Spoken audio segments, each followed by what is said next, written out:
बिस्मिल्लाहिर्रहमानिर्रहीम। अस्सलाम वालेकुम नाज़रीन, आज की ताज़ा तरीन और बड़ी अपडेट्स के साथ मैं हूं आपका मेज़बान फयाज राजा और आप देख रहे हैं आपका अपना यूट्यूब चैनल। दोस्तों, बड़ी खबर है, ब्रेकिंग न्यूज़ है और बड़ी खबर यह है कि अपोजिशन को सुप्रीम कोर्ट में पहले ही दिन शिकस्त का सामना और justice Bandial, chief justice Bandial और सुप्रीम कोर्ट के कुछ दीगर मखसूस जजेस के खिलाफ नून लीग के सोशल मीडिया सेल ने घटिया, गलीज और मकरू तरीन मुहिम चलाने का मंसूबा बना लिया और इस वक्त कप्तान के पास कितने कार्ड्स हैं इसके हवाले से आपको आगाह करेंगे। पहले हम बात करेंगे सुप्रीम कोर्ट की आज प्रोसीडिंग के हवाले से, जो कि 2 रुकनी बेंच था। चीफ जस्टिस उमर अता बंदयाल थे और उनके साथ जस्टिस मुनीब अख्तर थे। मामला यह था कि यह समाअत जुम्मे के दिन से चल रही है, आपके सामने उस दिन भी हमने रखी थी। मामला था कि सुप्रीम कोर्ट बार जनाब अली अदालत के अंदर गई थी और वहां उन्होंने कहा था कि अमन व अमान जो है वो बरकरार रखा जाए तरीके अदम एतमाद के मौका पर, और साथ उन्होंने सिंध हाउस पर हमले का भी जिक्र किया था। लेकिन आज जब इस समाअत का आगाज हुआ तो वन बाय वन कुछ चीजें मैं आपके सामने रख रहा हूं और फिर आपको यह बता रहा हूं कि कैसे अपोजिशन को शिकस्त हुई। जरा इस तमाम तर मामले को समझिए, क्योंकि कप्तान ने जबरदस्त तरीके से जो है वो अपने इस टेस्ट मैच का आगाज किया है और मेरी इस ऑब्जर्वेशन के मुताबिक इस टेस्ट मैच के पहले दिन, 5 रोजा टेस्ट मैच के पहले दिन लंच से पहले सेशन में कप्तान ने बाजी जीत ली है और आखिरी बाल पे कप्तान की हमेशा नजर हुआ करती है। कैसे? मैंने ट्वीट भी किया कि मैं 1983 से कप्तान को फॉलो कर रहा हूं और कप्तान का स्टाइल है कि 2 कदम आगे और 1 कदम पीछे और फिर उसके बाद मैच की आखिरी बाल पर नजर। मैं एक्सप्लेन करता हूं, रिमार्क्स भी आपके सामने रखता हूं। एक रिमार्क आया चीफ जस्टिस ऑफ पाकिस्तान की जानिब से, उस पर बड़े भंगड़े डाले बड़े एंकर वेले कलमनगार मुलाजम साफियों ने। उसका मतलब क्या है? जी बिल्कुल, उन्होंने जनाब एक रिमार्क्स दिया। उन्होंने यह कहा कि वोट जो डालना है उसको जनाब नहीं रोका जा सकता, वोट डालना अरकान का आईनी हक है। और अटॉर्नी जनरल ने भी यही कहा कि वो फिजिकली किसी को नहीं वोट डालने से रोकने जा रहे। तो फिर होगा क्या? आप दोस्तों ने भी सवाल पूछे, इसका मतलब क्या है? चीफ जस्टिस ने जहां पर यह कहा कि वोट डालना आईनी हक है अरकान का, जी बिल्कुल, वोट तो जो भी उस दिन आना चाहेगा वो डालेगा, लेकिन वोट मुस्तरद करना स्पीकर के इख्तियार में है। यह कैसे मैंने जाना? ये रिमार्क्स नहीं दिए उन्होंने, उनका एक अहम तरीन रिमार्क्स है जिसको वड्डे एंकर और वेले कलम नगार आपके सामने नहीं रखेंगे। वो रिमार्क्स ये है कि पार्लियामान की प्रोसीजर के अंदर मुदाखलत नहीं कर सकते। यानी उन्होंने याद करा दिया, पहले भी है आईन और कानून के अंदर, अदालत में पहले भी चैलेंज नहीं हुआ कि स्पीकर की जो रूलिंग होगी वो चैलेंज नहीं होगी कोर्ट के अंदर। तो जनाब मामला ये है कि वोट तो वो डालेंगे, वोट को मानना या ना मानना स्पीकर कौमी असम्बली असद कैसर का इख्तियार है। और यही वो नुक्ता है जो मैं बार बार इससे पहले भी आपको समझाने की कोशिश करता रहा हूं और दोबारा समझा रहा हूं, क्योंकि माजी में भी ऐसी मिसालें मौजूद हैं। हाल ही में सेनेट चेयरमैन के इंतखाब के मौके पर भी स्पीकर ने एक रूलिंग दी, जब उन्होंने कुछ वोट मुस्तरद करार दिए थे तो बड़ा शोर मचाया अपोजिशन ने। इस्लामाबाद हाई कोर्ट भी गई, दीगर जगहों पर, लेकिन वहां उन्हें यही कहा गया कि इंटरटेन नहीं कर सकते। प्रोसीजर के अंदर, आइन के तहत प्रोसीजर के अंदर कोई कोर्ट मुदाखलत नहीं कर सकती। वहां प्रोसीजर का इख्तियार कौमी असम्बली के स्पीकर को हासिल है, जो इस वक्त असद कैसर हैं और रूल्स और प्रोसीजर के मुताबिक फैसला करेंगे और अपनी समझबूझ और आइन और कानून की समझबूझ के मुताबिक फैसला करेंगे और बिल्कुल उनका जो फैसला होगा वो हतमी होगा।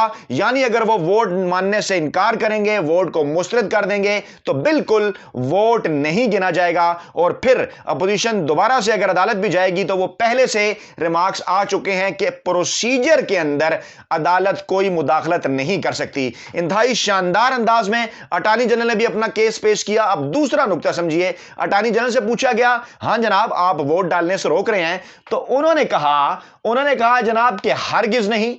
उन्होंने यकीन दहानी कराई, उन्होंने कहा किसी मुनहरिफ हुकूमती रुकन को पार्टी पॉलिसी के खिलाफ वोट देने से नहीं रोकेंगे। यानी नोटिस तो जारी करेंगे, एक्सप्लेन उन्होंने किया, बाद में बाहर आकर भी मना नहीं करेंगे। नोटिस तो जारी करेंगे, मना भी करेंगे, लेकिन जबरदस्ती या फिजिकली रोकेंगे नहीं। यानी मना करेंगे नोटिस देके कि जनाब आप गलत, गैर आईनी और गैर कानूनी काम कर रहे हैं, आप ये वोट ना डालें, हम मना करेंगे। लेकिन इसके बावजूद अगर कोई वोट डालने के लिए आया तो जबरदस्ती और फिजिकली उसे नहीं रोकेंगे। देखते जाए जनाब, कप्तान जबरदस्त खेल रहा है। मामला यह है कि उन्होंने कह दिया किसी जत्थे को उस दिन बाहर खड़े होने की इजाजत नहीं होगी, कोई किसी को नहीं रोकेगा। और अब इस पर कुछ लोग शायद ये कहें कि ये यू टर्न है फवाद चौधरी का या इमरान खान का, तो टीम के मुख्तलिफ खिलाड़ी हैं। इमरान खान उन्हें उनकी पोजीशंस के मुताबिक बताता है कि किसने सिक्सर मारना है, किसने डिफेंस करना है, किसने कैच पकड़ना है, किसने ओवर कराना है, किसने ओवर के दौरान फील्डिंग तब्दील करनी है। तो जनाब कप्तान एक टेस्ट प्लेयर है, बार बार मैं आपको बता रहा हूं। अब जब यह हुकूमत इस मामले से भी पीछे आएगी तो उसका मतलब क्या होगा, पीछे क्यों आई है? उसका मतलब यह होगा कि अब कोर्ट के अंदर इस बात का फैसला हो जाएगा कि अगर कोई किसी को जबरदस्ती रोक नहीं सकता तो जबरदस्ती लेकर भी नहीं जा सकता, और फिर जब जबरदस्ती रोक नहीं सकता तो फिर अपोजिशन के लोग भी इमरान खान को वोट दे सकते हैं। जी बिल्कुल, और उनका वोट मानना ना मानना भी स्पीकर कौमी असम्बली असद कैसर के इख्तियार में है। अब आ जाए दीगर क्या बड़े मामलात हुए, जरा समझिए इसको। बड़ी इंटरेस्टिंग डिबेट आज जनाब अली वहां रही। सुप्रीम कोर्ट बार को पहले तो रगड़ा लगा, मैं अपनी जुबान इस्तेमाल कर रहा हूं, सुप्रीम कोर्ट ने उस तरह से, जाहिर बात है वो ये तो नहीं कह रहे थे कि रगड़ा लगाया, वो बारहा बात करते रहे तरीके। उन्होंने उनसे पूछा कि जनाब आपको क्या मसला है अदम एतमाद की तहरीक के हवाले से? आइन और कानून के मुताबिक बिल्कुल होगी। आप जब सिंध की बात करते हैं, सिंध हाउस की, तो वहां पर कुछ और भी मामलात थे, उनके ऊपर तो आप कोई बात नहीं कर रहे। तो इशारा क्या था कि वहां पर जो मंडी लगी हुई है उसकी तो सुप्रीम कोर्ट बार कोई बात नहीं कर रही। तो क्योंकि आपको भी पता है, मुझे भी पता है कि सुप्रीम कोर्ट बार इस वक्त किसके कहने के ऊपर अमल कर रही है। ये वही सुप्रीम कोर्ट बार है जो सुप्रीम कोर्ट में दरखास्तें लेकर जाती है कि नवाज शरीफ की सजा माफ करे। तो उसी सुप्रीम कोर्ट बार के ये जो वकील साहब हैं मंसूर उस्मानी, इन्होंने जलसे रोकने की दरखास्त की। तो जनाब जलसे भी रुक जाएंगे। समझिए जरा कप्तान के मैच की टेक्निक को।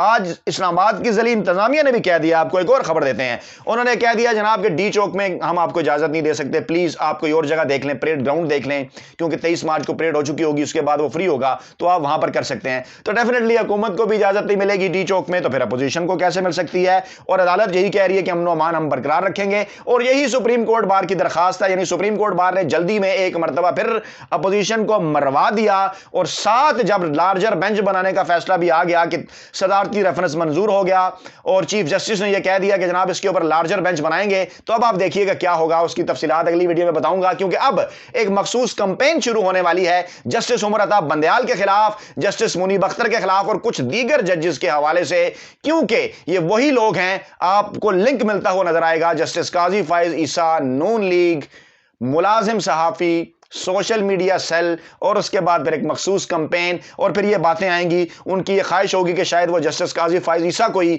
लार्जर बेंच का सरबराह बना दें, और फिर उनकी ये ख्वाहिश होगी कि जस्टिस काजी फाइज ईसा को ही आर्डर जारी कर दें कि वो अपनी मर्जी से कुछ जज जो है वो चुन लें और उनके ऊपर लार्जर बेंच बना लें। लेकिन जनाब ये तमाम तर मामलात करने हैं चीफ जस्टिस उमर अता बंदयाल ने, उन्होंने लार्जर बेंच बनाना है, और उसी लार्जर बेंच ने फिर ये मामला देखना है कि 63A के तहत इनके साथ करना क्या है। भाई वोट तो वो डाल देंगे, इख्तियार स्पीकर के पास है, माने या नहीं, तो वोट तो इसीलिए डलवा रही है ना हुकूमत, वोट इसीलिए डलवा रही है कि वो जुर्म सरजद कर दें।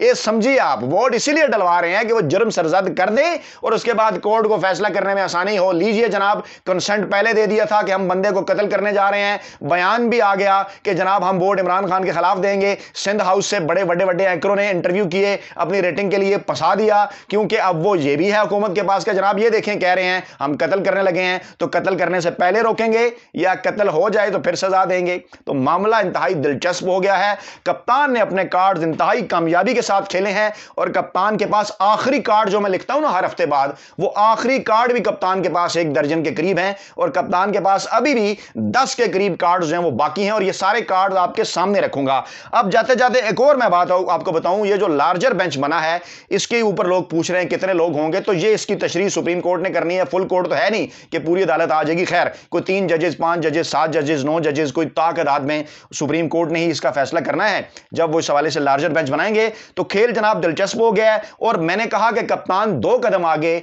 और 1 कदम पीछे, इसका क्या मतलब है कप्तान की स्ट्रेटजी का? हमेशा से टेस्ट मैच में यही स्ट्रेटजी होती थी कप्तान की कि आज जब आइंदा आने वाले चंद लम्हों में, मिनटों में, घंटों में या दिनों में जब हुकूमत ये कहेगी कि हम डी चौक के बाहर 27 मार्च का नहीं कर रहे जलसा, تو پھر آپ نے گھبرانا نہیں ہے۔ پھر عمران خان کے مخالفین نے یہ نہیں کہنا کہ یو ٹرن لیا ہے، انہیں اس بات کا پتہ ہی نہیں ہے کہ کپتان جب ایک قدم پیچھے ہوگا تو اس سے پہلے ہی 2 قدم آگے ہو چکا ہے۔ وہ 2 قدم آگے کیا ہیں؟ جو اپوزیشن 2 قدم پیچھے ہوگی، یعنی کہ نہ ہی لانگ مارچ ہوگا اپوزیشن کا، نہ ہی ان کا 25 مارچ کا جلسہ ہوگا، اور وہ بھی کہیں باہر جلسہ کریں گے 25 کو، اور خان صاحب بھی اگر باہر کو 27 کو جلسہ کریں گے تو وہاں بھی دودھ کا دودھ اور پانی کا پانی ہو جائے گا کہ کہاں پر لوگوں کی زیادہ شرکت ہے۔ یعنی کہ لانگ مارچ تو فارغ ہو گیا نا، اپوزیشن کا لانگ مارچ تو کپتان نے 27 مارچ کے جلسے کا اعلان کر کے فارغ کروا دیا۔ سپریم کورٹ بار خود چلی گی کہ یہاں پہ کچھ نہ ہو تو نہیں ہوگا۔ تو جناب اب انشاءاللہ تعالی امن و امان کی صورتحال بھی برقرار رہے گی، معاملات آئینی اور قانونی انداز میں جو ہے آگے کی طرف چلیں گے، اور آپ نے بھی گھبرانا بالکل نہیں ہے، آرام سے سکون سے جو ہے وہ بیٹھیں اور کپتان کے حق میں دعا کریں، پاکستان کے حق میں دعا کریں۔ انشاءاللہ تعالی جو پاکستان کے لیے ہوگا بہتر ہوگا۔ اپنا بہت خیال رکھیے گا، دعاؤں میں یاد رکھیے گا۔ نئی ویڈیو کے ساتھ جلد آپ کی خدمت میں حاضر ہوں گے۔ اللہ نے کے بعد